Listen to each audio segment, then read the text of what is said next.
When I talk about straightforward prose, I mean prose that is not doing anything experimental or especially different.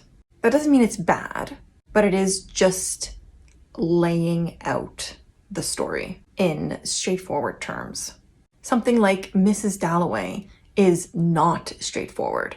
Virginia Woolf uses extremely experimental prose throughout the book, run-on sentences, tangents, stream of thought, and this makes it more difficult to read. Again, that doesn't mean it's bad.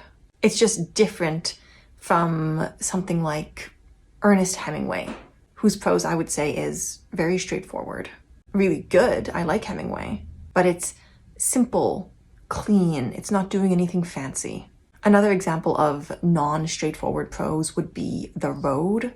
The author does things like refuse to use any quotation marks to differentiate dialogue, so the dialogue is just mixed in with the prose in a really interesting way. He also doesn't use any names. He just refers to the characters as the man and the boy, and uses a lot of sentence fragments. Another example that doesn't break the rules of grammar, but is nonetheless not straightforward, is Theory by Dion Brand.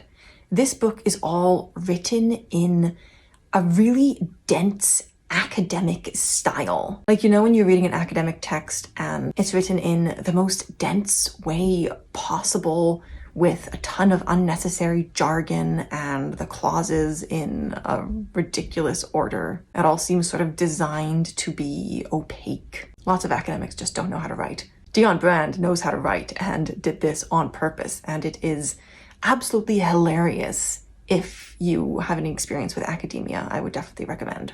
Most books, though, are written in very straightforward prose. The author sets out what happens.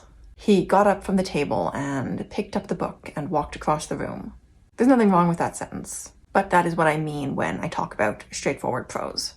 It doesn't mean that there will never be a simile or a metaphor. It doesn't mean that there will never be advanced vocabulary. It just means that it's not doing anything different or experimental.